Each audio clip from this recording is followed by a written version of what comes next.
Åsne Seierstad, One of Us, the story of Anders Breivik and the massacre in Norway.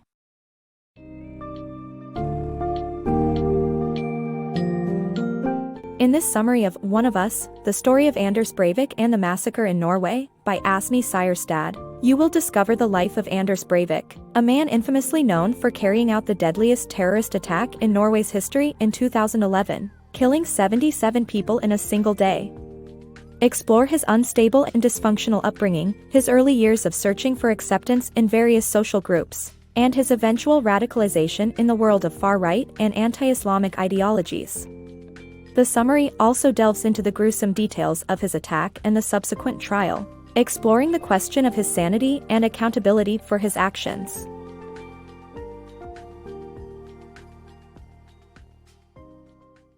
Anders Breivik's troubled childhood.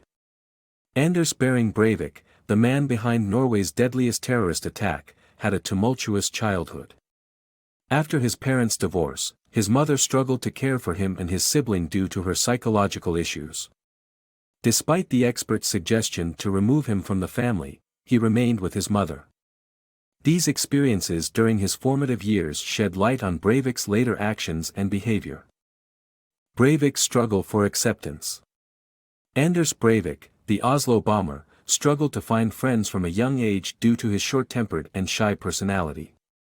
He eventually found his place in the graffiti scene, becoming part of a small group of taggers. However, due to his lack of empathy, Breivik was excluded from the group after breaking an unwritten rule that forbade novices from writing over the tag of a king. This led to him losing respect and becoming an outsider. He was caught multiple times by the police and even lost the support of his father after his third arrest.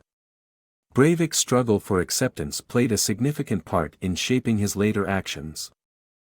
Anders Breivik's political ascent.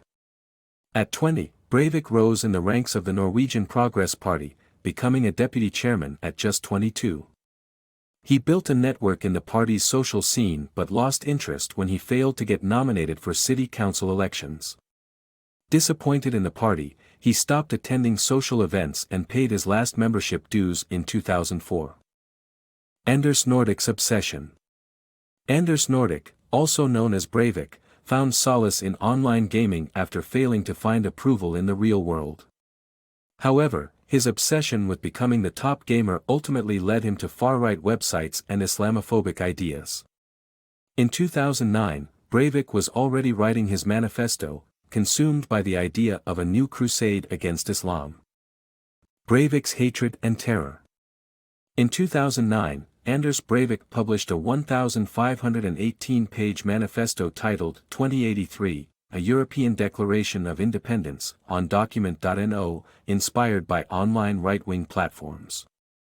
Breivik blamed modern society's moral decline on cultural Marxism, feminism, and the Islamization of European countries.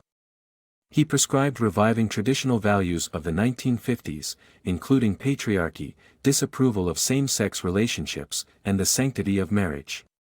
Breivik cited passages from conservative and right-wing authors, without giving credit, to support his views. In his manifesto's last portion, he recommended armed resistance as a means of preventing the Islamization of Europe, providing guidance on how to conduct a successful terrorist attack, including building a bomb and buying weapons. Breivik even featured a chapter devoted to an interview with himself, boasting of deeds never done and explaining in detail how he planned for the attack. The making of a terrorist's bomb. Breivik rented a farm in the Norwegian outback under the pretext of starting sugar beet production and began building his bomb. He ordered the necessary ingredients online, bought large amounts of fertilizer, and followed instructions obtained from various sources. It took several attempts, but by July 2011, he had a functional bomb ready. He hid his activities well, and no suspicions were raised. Breivik's bombing plan. Breivik meticulously planned his bombing in 2 phases, and though he was spotted while planting the bomb, communication mishaps and computer problems delayed the police manhunt. The bombing killed 8 people instantly, and the hunt for Breivik began only after he had left the crime scene. Utøya Massacre, Breivik's successful attack. On July 22, 2011, Anders Breivik launched an attack on Utøya Island in Norway, killing 69 people, most of whom were teenagers. Breivik, dressed in a police uniform, convinced officials to conduct a ferry crossing. His arrival on the island and subsequent killing spree was fatal and could have been avoided if not for the mistakes made by the Norwegian police. Fatal mistakes prevented the prompt arrival of a strike force, and when they did arrive, the reinforcements went to the wrong jetty, delaying them further. It took 75 minutes for the police to finally arrive, after which Breivik surrendered without resistance. The attack was successful, and Breivik was eager to show the world who he was. Breivik's trial as a stage for his worldview. The trial of Breivik, who committed the terrorist attack in Norway, was a stage for him to remorselessly promote his worldview. Breivik raised a right-wing extremist salute when he entered the courtroom, and his eyes welled with tears on watching a video promoting his manifesto. He pleaded the principle of necessity and claimed that his attack was necessary to rescue Europe from the rule of Marxism and Islam. Prosecutors spoke about the victims that Breivik had killed or injured, but he looked down at his papers silently and did not apologize during the trial. Breivik considered his attack the most sophisticated and spectacular in Europe since the Second World War. The sanity of a terrorist. The question of whether Anders Breivik was sane or not during his attack played a crucial role in the trial.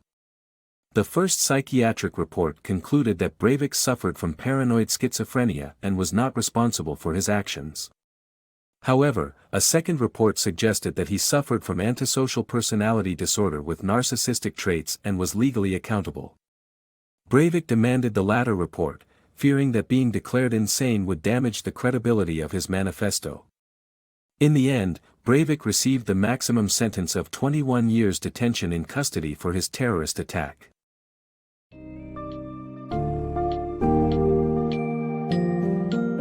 Anders Breivik, raised in a troubled and dysfunctional family, found solace in various social groups and online communities but ultimately descended into radical far-right ideologies.